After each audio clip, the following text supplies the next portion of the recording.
Good Dudes Grow 2.0. All right, everybody, welcome back to Good Dudes Grow. My name's Gary Roberts. You all know that. And I started my podcast probably about close to a little over a year ago. And one of my first guests was Mr.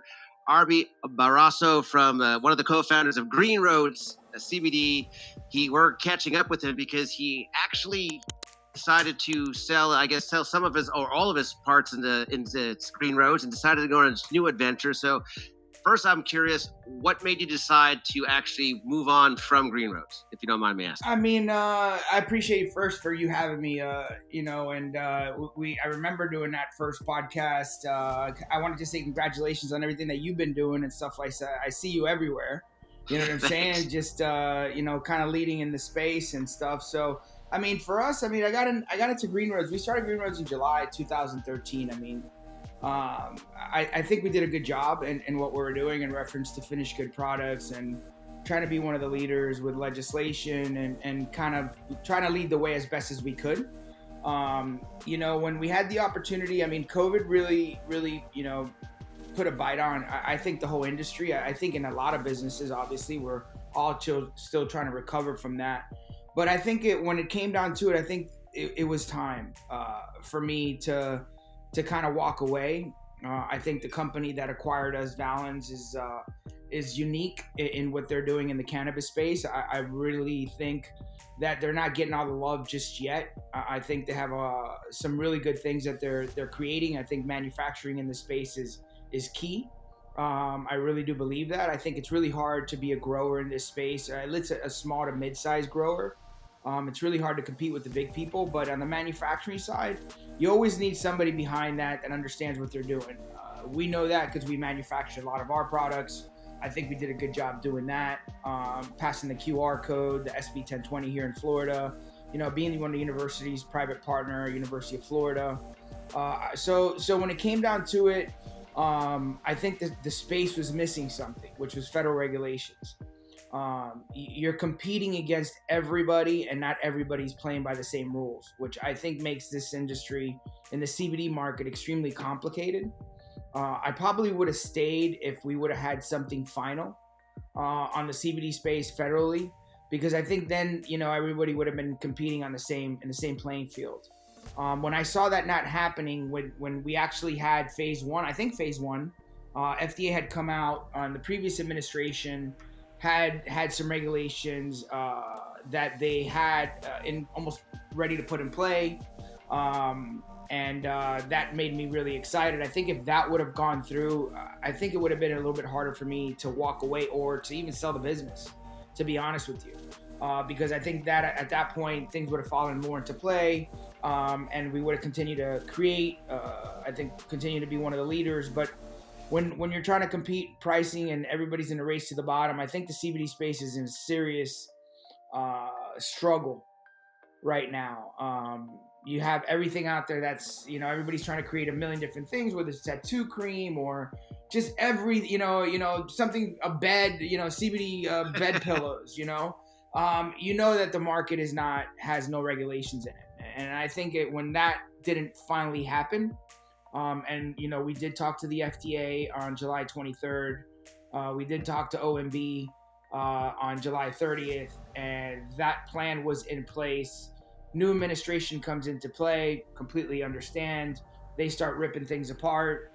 And that was one of the things that they ripped apart was that FDA possible rules and regulations that they were ready to announce. So that was the final straw, that broke the camel's back for me. And besides, I think the industry is in a little bit of a struggle. Plus, knowing that my non-competes, and I won't get too deep into that, but my non-compete doesn't allow me to touch CBD as primary ingredient or Delta 8.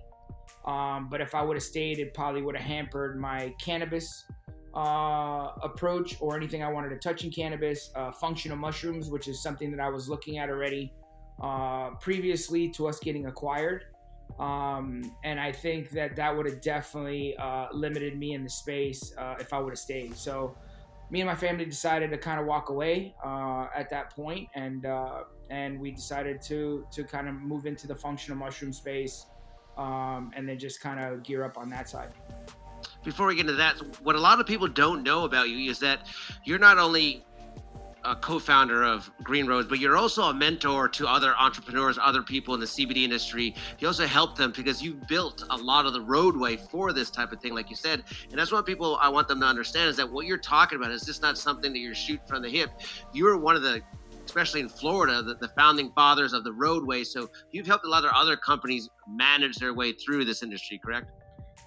Yeah, I mean, definitely proud to do that. I still do it today. I've learned a lot in this space. I think, we took a lot of bullets, a lot of swords, a lot, legislative wise, banking, merchants, what to do on a label, what not to do on a label, what kind of testing, what company to test with.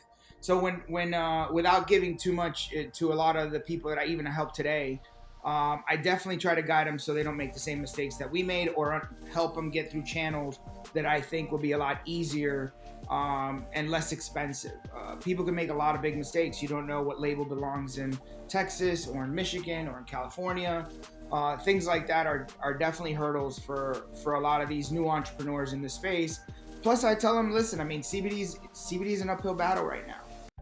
And our government and globally it's an uphill battle. So if you don't know the direction you're going, and everybody's in a race to the bottom, you got to be either extremely creative, like one of my associates and friends, Jeff Green, that did Greenies. He's doing a kind of chew tobacco, a dip kind of thing.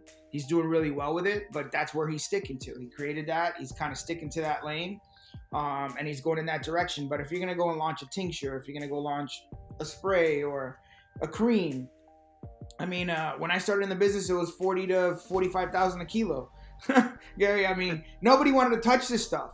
You know what I'm saying? Like, nobody wanted to get into space. If you're like 40, 45 grand, what are you, crazy? I'm not touching that stuff. And for over a year, it was in the mid 30s, So again, I mean, you didn't have that drive of people going there. And I don't know if you know what kilos of isolate are going for today, but if not that off the top of my head, but not much. About $250 to $300. Yeah. So, anybody could be a creator of CBD and create a brand or try to create a brand nowadays. And you really don't have no barrier of entry. You slap a label on a product, throw some MCT oil in it, and you go and try to go and sell it at a smoke shop. So those are the challenges. So I try to disclose that as much as possible, to new entrepreneurs in the space. But, we try to do our best as a company. I think we had a great team. When I was there, we had, I think, the best salespeople that we could have, the best family-oriented foundation of a business. I think that was amazing. I think that was great, and it really drove our business and drove our innovation, drove giving back. I think, there was a couple of years we gave over $1 million in products, supporting veterans and doing everything that we could do in this space. I think when a company gets a little bit, too big and loses vision, it's not fun anymore. Right. And so you moved on from the CBD industry, and you never really left the plant-based industry because, like the last time, for people go back to listen to our last episode, it kind of helped you where you were off opiates and everything else. So it's close to your heart. You just moved into like a different type of plant-based medicine. Why did you think of going into the mushroom or the psilocybin industry? Because I know you said before, you're researching it a bit more, but what made you start thinking about it, or what made you start seeing more benefits in that? I mean, I had a lot of my friends, either in Pennsylvania or in Colorado. I had a lot of people chewing at my ear, and I think plant-based medicine is the way to go across the board. Honestly, I truly believe that. I mean, coming from my addiction, that I don't hide that from anyone. Coming from going to jail and getting out of going out of jail, and just kind of going through the hurdles I went. I started, a lot of friends were sending me stuff. It hadn't really hit the market, so much so that I started buying .coms and websites. I think it was December of 2020. I just started buying websites. I picked up everything from What is Mushrooms. If you follow, if you get that, I got, Future of Mushrooms, Functional Mushrooms MD. I even bought MDMAMD.com for like $14. Somebody offered me like 15 grand the other day. I'm like, yeah, no, I'm gonna let that sit for a little while. So it was like, You know, Good idea. I think I have over 500 .coms today, and I'm adding little by little. But now you go and look at one and they want like 15, 20 grand for it. It's similar to when I had Cannabis Life, .com and stuff, when it was just like pennies, or Green Roads that we paid $160,000 for. So it was kind of those things. And then my friends started sending me just raw mushrooms, lion's mane, turkey tail, shiitake, just different things. They're like, Arby, try it. Just grind it up, put it in a capsule. Let me know what you think about it. And it almost reminded me of almost the cannabinoid-based product when we first started. Doesn't get you high, which, today you could talk to somebody, almost that same ignorance or just not knowledge. Hey, I'm starting on mushrooms. Oh, Arby, I don't get high. I'm like, dude, do you understand when you go to a restaurant, you order mushrooms on your steak or anything like that, it's almost in that same fashion. So I just started reading, and I'm educating myself as much as I can now on it. I'm obviously not an expert in it. But I think that's another thing that drives me, is that I want to educate myself, similar to when we started in CBD in 2011, and I was going through my addiction issues. I started reading up on what cannabinoids do and stuff like that, and it was so early in that space due to my addiction. So I think we're early on the functional mushroom side. I think what the cannabis and the CBD industry has done for this space is dramatic, because you see the fast pace of where this is going is incredible to me, compared to being in cannabis in 08, 09, just struggling every year to find out who's going to get on board. I mean, you got these states, even Florida's got legislation for research. Who would have thought? I mean, you got Dustin Robinson leading the charge on that side. I mean, what he's done for, Mr. Cannabis or Mr. Psychedelics, he's paving the way on a lot of these things. And I'm glad it's not me. This time, I'll be honest. I ain't gonna lie to you. I don't want anything to do with it. I put my time up in Tallahassee. If I have to, I will. But I'm glad that others are kind of leading that. I mean, we had Wonderland had an amazing psychedelic event this year. It was a great event. I was there. It was great. Dustin was there. I mean, we had Masha from ACS and what they're doing. You have DMT coming up. You have. Dustin's given. I think the University of Central Florida is studying now DMT. On patches, they're doing psilocybin, they're getting individual grants and raising money on that side. So I think what the cannabis and CBD industry has done is catapulted this psilocybin and mushrooms. And I think a lot of people, due to COVID, and the hard times that people have gone through that. I mean, you had the CDC come out and say 75% of people that have obesity or have issues or four-lining issues are the ones that are really, that are passing away more. So what we need to do is educate the people to be more healthy. I think that is the key to everything. And I think plants will do that. I don't think pharma, I think we had this conversation last. I think pharma has a space in our lives. But I think their bottom line is money. However we look at it, and stuff like that. And I think plant-based products and a healthy life will keep us a little bit more vigilant against new strains or just flus or influenzas or other sicknesses that are out there. So that's what kind of drove me, and it was really easy for me. I don't want to be long-winded on this, but it was kind of like same wheel well. It's pretty, it's the same thing, educate a little bit, provide a consumer a good product, make sure you do your testing, give it to them. Like, we're doing a huge giveaway right now. We're only charging like $7.95 for shipping. Try and buy. Just try it, get it in your hands, take it for, every day for 30 days, and call us back and purchase again if you feel it did something for you. So it's almost that same thing. Right. I agree. I see pharma and plant-based. I see pharma working more as the after effects, more as they wait till something goes bad kind of pill, whereas plant-based medicine can actually be let's be the preventative one. Let's make sure we don't have to go to pharma to where it's at the last moment and we have no choice to go that far. And that's the biggest thing in psychedelics right now, is that a lot of times, especially up in Canada, what they're doing now is they're waiting for the end of life studies and all that. And what we're trying to do is we're trying to work with some Canadian first responders and try and build a preventative type style. Because even for first responders right now, like I just got an email from my department saying, okay, we're going to do your usual life scan. Like we get a full body scan, full stress test, blood work and everything else, trying to find medical conditions.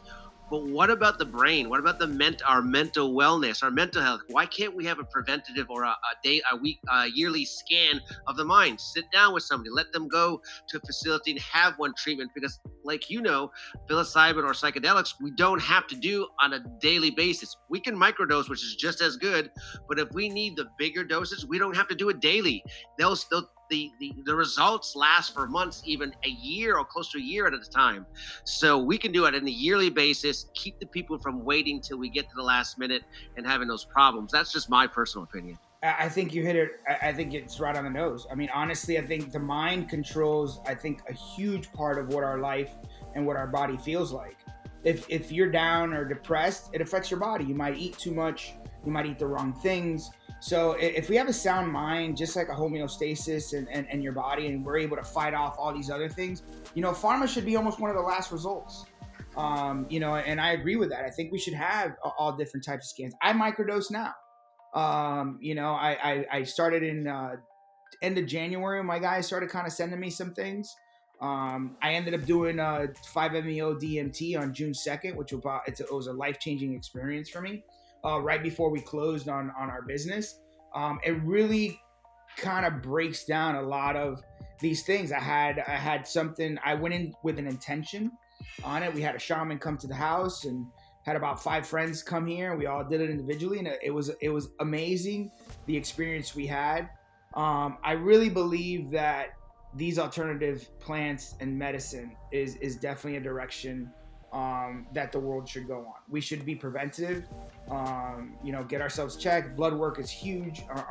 Full blood works are always good. You can kind of maintain where your body's at. And then having these opportunities to microdose, have something prescribed, 1 day on, 2 days off, whatever you want to look at. You want to have something specific. Hey, you want to have more of a body high. Let's go in this direction. You want to have more mental high. Great. We should have these type of centers and opportunities for people, instead of being just so hard up on everything, especially how divisive we are, today in the world. We should definitely, I think those things can kind of bring us together. 100%. I couldn't agree with you more than 100%. So if people actually wanted to reach out, try your stuff, like you said, you're doing a special right now, where would they go to actually read up more about on it? We just launched our page on December 19th. It's myzahav, myzahav.com. They could go there. We have 3 products that we've finalized right now. We're creating more. We'll actually be at TPE now at the end of January in Vegas. From the 26th to the 28th is the show. We'll be there from the 25th through the 29th. Come back for 4 days, back out February 1st, back to Vegas for Champs from February 2nd to the 4th. And then we'll be at ASD end of February, which is February 27th through March 2nd. So we're developing as time goes on. We're not going to launch 20 products. We want to dial in. We have a matcha that's coming out. That's like Mudwater, great company, Mudwater. I mean, one product, they're almost $1 billion company. So we did something similar to them that we'll be launching now at the show. So we have a lot of new things coming out. Still in the cannabinoid space, I have a company called Shrooms with a Z. That's a little bit more alternative, more smoke shop, head shop kind of style. We have an HHC mixed in with Lion's Made, 1,000 milligrams, about 970 milligrams of HHC, about the same of Lion's Made. We have a Reishi mixed in with a D10 that we're launching on vape pens, on disposables. We have edibles that way, and we've gotten great results from it. It's different. I think the mixture of both of them give you a little bit of, even though Lion's Made is not psychedelic, I think the mixtures of that plant and the combination of that gives you a little bit of a different feeling. I felt it. It doesn't feel the same as if I just do HHC. And I'm not too much of a guy who smokes a lot of cannabis, but the HHC is probably one of my favorites just due to the fact that it's really heavy on the body high, and not so much mentally. And I don't think I could fit any more disasters in my brain, so I try to stay away from that. So let me ask you, in case anybody's wondering, because like you said, education is the key. If anybody wanted to buy these and they were worried about getting drug testing, do you think there would be any issues with any of these products? Not with my Zahav. So Zahav itself does not have anything in there. You can go to, even though you go to Life Extension, all these other places, they don't have a lot of these things. The Lion's Made for focus, and Reishi kind of relax, anxiety, body, immune booster. No, absolutely. You could definitely pass the test on shrooms with HHC. Absolutely not. Do not take that. If you're looking to if you're gonna get drug tested and stuff like that. So again, I mean, it's almost like CBD, but CBD was still a cannabinoid. You possibly, go positive on that. But yeah, no, not an issue with that. But if you really want to get a lot of education on that, I'm telling you, go to whatismushrooms.com. There's nothing being sold there at all. It's all education, whether it's psilocybin, cooking, videos, anything that you want to look at. Whatismushrooms.com is huge, and so is Future of Mushrooms. Kind of gives you everything that's going on in the industry, whether it's competitors, For Stigmatic, Mudwater, just kind of post everything, psilocybin, a lot of TSX companies in Canada. You can get a lot of education right there. So that's kind of where I'm sending everybody. If you want to learn about it, go to those pages. There's about 1,000 blogs that we've gotten up in the last 45 days. Beautiful. I'll have those links in the show notes and everything else. Awesome. Arby, I appreciate you taking the time out of your busy schedule once again with your new company to talk with us and tell us what's going on. And I appreciate everything you're doing in the plant-based industry. I appreciate it, man. Listen, I look forward to getting together again and let you know what we're looking like in the next 6 to 7 months. Definitely, 100%. Definitely looking forward to catching up. Thank you, my brother. Hey, I appreciate you having me. Thank you. Later, guys.